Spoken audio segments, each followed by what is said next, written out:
The Anatomy of a Masterclass.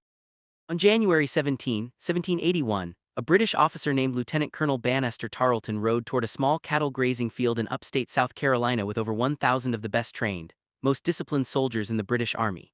His target was a ragged force of American troops, roughly half of them untrained local militia, who had a notorious reputation for running at the first sight of a fixed bayonet charge. Tarleton expected an easy victory, a quick, brutal slaughter that would pacify the region. What he rode into instead was one of the most perfectly executed tactical traps in the history of global warfare.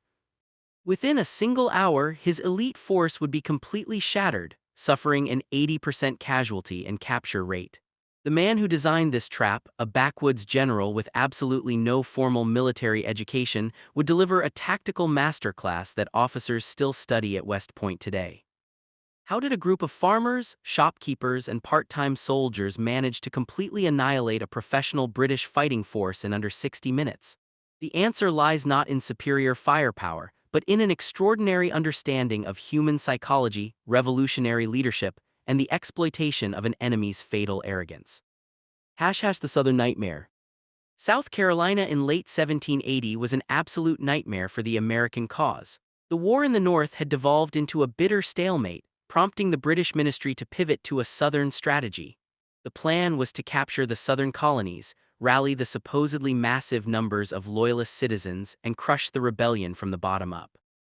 It was working. The British had captured Charleston in May of 1780, taking over 5,000 Continental soldiers prisoner in the single worst American defeat of the entire war. Months later, at the Battle of Cowpens, General Horatio Gates tried to face British regulars in a traditional European-style line battle. The American militia panicked at the sight of oncoming bayonets, broke ranks, and fled. Gates's army was utterly routed, and the American Revolution was, by most reasonable assessments, on the verge of total collapse in the South. Loyalist militias, emboldened by British success, terrorized patriot families across the countryside, turning the region into a brutal civil war. Desperate to stabilize the theater, General George Washington sent his most trusted strategist, Nathanael Greene, to take command of the remnants of the Southern Continental Army.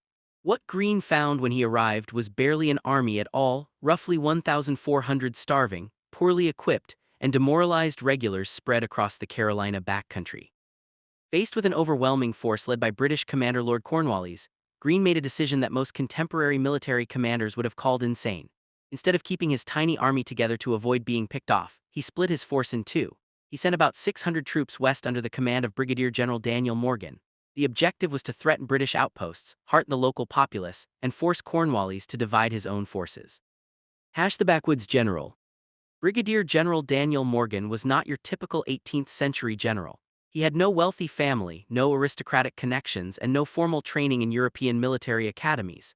He had grown up poor in the Shenandoah Valley of Virginia, working as a rugged teamster hauling supplies through the wilderness. He was a giant of a man, physically imposing and hardened by decades of frontier life. During the French and Indian War, while serving as a wagoner, Morgan received 500 lashes from a British officer for punching a superior. The horrific punishment left his back deeply scarred for the rest of his life. Morgan, possessing a dark, defiant sense of humor, later joked that the British still owed him one lash because the drummer counting the strokes had miscounted. When the Revolution broke out, Morgan didn't hesitate. He raised a company of Virginia riflemen and marched them 600 miles to Boston in just 21 days. He fought in nearly every major brutal engagement of the northern campaigns. At the Siege of Quebec, he took a musket ball straight through the cheek and neck, losing teeth but continuing to fight until he was overwhelmed. At the Battle of Saratoga, his elite sharpshooters shattered British advances from the tree line, playing a pivotal role in the surrender of General Burgoyne's army. By 1780, Morgan carried a deep, personal hatred of the British military apparatus, but he also carried something far more valuable than any textbook education. He understood exactly how ordinary men behaved under fire. The Frontier Commander. Daniel Morgan, teamster survivor tactician. Key insight: militia are not cowards, they are untrained civilians asked to do the impossible.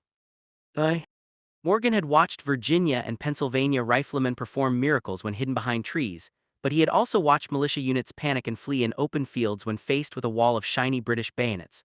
Most Continental officers viewed the militia with elitist contempt, calling them cowards. Morgan refused to accept this. He understood that militia were simply untrained civilians carrying personal muskets. Asking them to stand in an open field and trade volleys with British regulars, men who had spent years mastering the brutal mechanical discipline of 18th-century warfare, was suicidal. It wasn't a question of courage, it was a question of capability. This honest assessment became the absolute foundation of his trap. Choosing the kill zone. When Morgan learned that Lord Cornwallis had dispatched his most aggressive commander, Banastre Tarleton, to hunt him down with a fast-moving force of over 1,000 British regulars, dragoons, and loyalist infantry, Morgan had to make a choice. He could run, try to cross the broad river, link back up with Greene, and avoid the fight entirely. But a retreating army is a vulnerable army, and Tarleton's cavalry would likely catch them at a river crossing. Instead, Morgan chose to stop and fight. He selected a place called Hannah's Cowpens, a well-known, wide-open cattle pasture in the rolling grasslands of northern South Carolina. When his officers looked at the ground, they were horrified. The position violated almost every established rule of military defense. No natural flank protection, there were no dense swamps or heavy forests to protect their sides from a cavalry charge.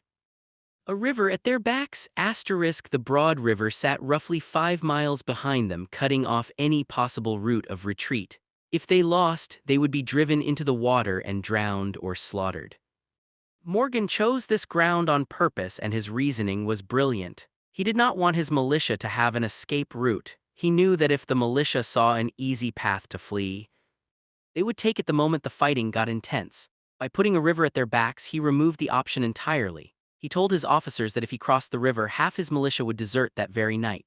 By staying, the message was clear: fight or die. Furthermore, the open, gently sloping terrain played directly into British arrogance. It looked exactly like the kind of field where European regulars always won. The Fireplace strategy.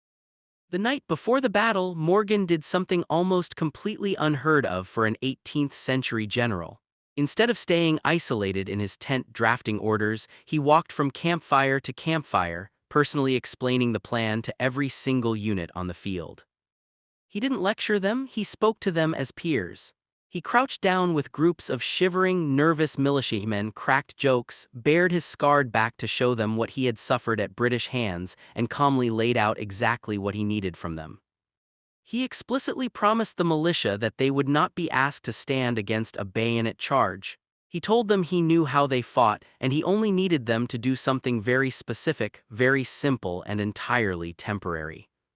"Just give me 2 good fires, boys," Morgan famously told them, "and then you can fall back and you will have earned your honor." He then walked to the Continental regulars and told them they were the bedrock, the wall that nothing would get past. Finally, he visited the cavalry, telling them they would be held in reserve as the hammer to finish the job. By dawn, every single soldier on that field knew exactly what he was supposed to do, and more importantly, what his neighbors were supposed to do. Fear was replaced by clarity. The 3-line defense. Morgan arranged his forces in 3 deliberate, cascading lines of defense, each one set roughly 150 yards behind the last, utilizing the gentle slopes of the Cowpens terrain to mask his true numbers. British advance. Line 1, Skirmishers, 150 riflemen, target officers, fall back.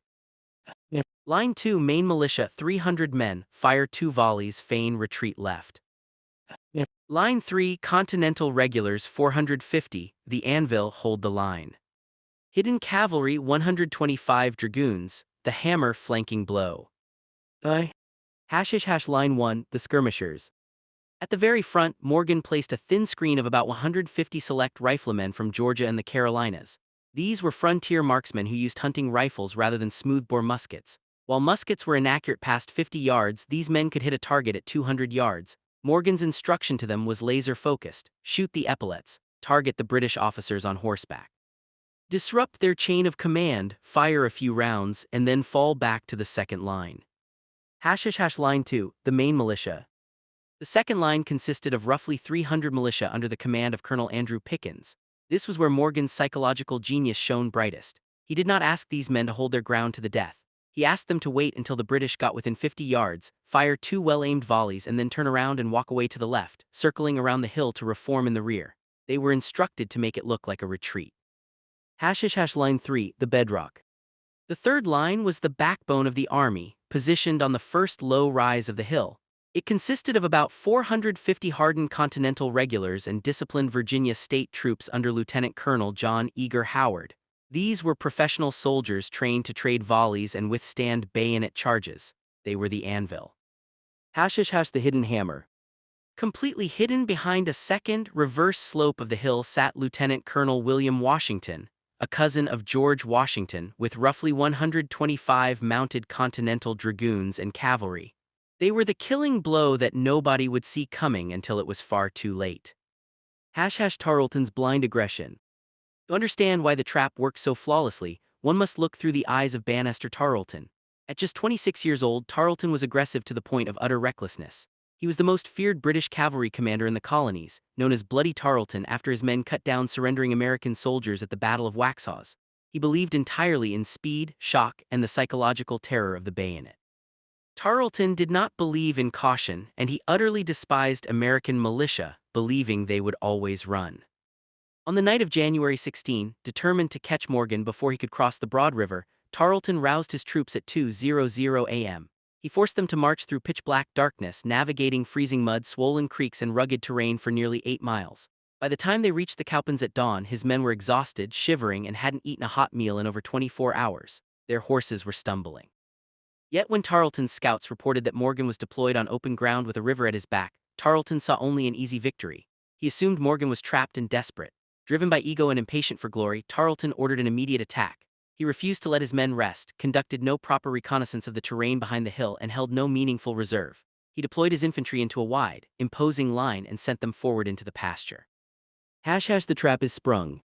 As the British redcoats advanced across the frozen field, they were met by the first line of American skirmishers.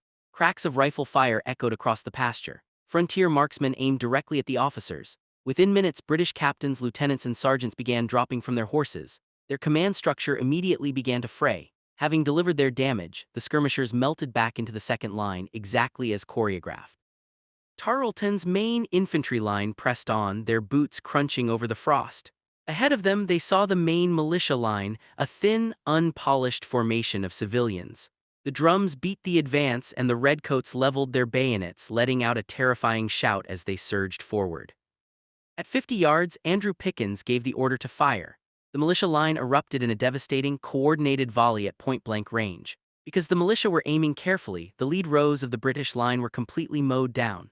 With shaking hands, the militia reloaded under a cloud of thick gray sulfur smoke and delivered a second crushing volley into the staggering British ranks.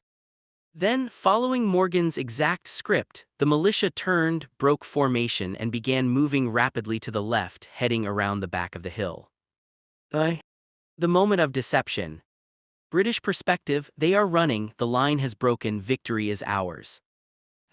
Reality, the militia is executing a disciplined, pre-planned withdrawal to the rear. When the exhausted, adrenaline-fueled British regulars saw the militia turning and moving away, they fell for the illusion completely. They assumed this was a repeat of Camden, that the Americans were routing in panic. Discipline evaporated. Officers already depleted by the skirmishers lost all control of their formations. The British line dissolved into a chaotic, shouting mob sprinting uphill in a desperate race to bayonet the fleeing colonists. The double envelopment. The disorganized British mob crested the low rise of the hill, expecting to chase down fleeing survivors, and ran directly into John Eager Howard's Continental line. The American regulars stood shoulder to shoulder, fresh, rested, with muskets loaded and leveled. At less than 40 yards, Howard ordered his men to fire. A wall of leads smashed into the disorganized British advance. Men fell by the dozen, yet showing the immense bravery of professional British infantry, the survivors attempted to reform and fight back, pushing hard against the American right flank. Due to a misunderstood order on the American right, a portion of the Continental line began to execute an orderly face-about to march backward. Seeing this, the British thought the third line was finally breaking too, and they lunged forward in one final, reckless surge. Morgan ran up to Howard and shouted, "Are you beaten?" Howard pointed to the disciplined, marching steps of his men and replied, "Do men who march like that look beaten?" Morgan nodded and pointed to the crest of the hill. "Face about and fire." The Continentals spun on their heels and delivered a catastrophic volley directly into the faces of the oncoming British, who were only yards away. Simultaneously, William Washington's cavalry thundered out from behind the reverse slope. Over 100 dragoons at full gallop, sabers swinging, smashed directly into the exposed right flank of the reeling British army. At that exact micro-moment, Pickens' militia, having completed their circuit around the back of the hill, reappeared on the opposite side of the field. They had reformed, reloaded, and now advanced with fixed bayonets into the British left flank. It was a total, perfect double envelopment, a textbook encirclement executed by a mixed force of regulars and farmers against one of the most professional armies on earth. The crushing blow. William Washington's cavalry. Right flank attack. Continental's British mob, reformed militia. Frontal wall left flank attack. Total encirclement. The aftermath and legacy. The British army broke. It did not retreat slowly, it completely shattered. Finding themselves surrounded on three sides with their officers dead or wounded, seasoned redcoats threw down their muskets, dropped to their knees, and begged for mercy. Tarleton attempted to rally a small reserve of his British Legion cavalry, but they refused to charge into the melee and fled.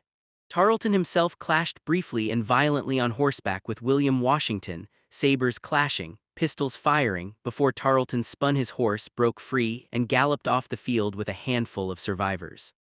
The Battle of Cowpens lasted roughly 55 minutes. In less than an hour, Morgan's forces achieved the following stunning results.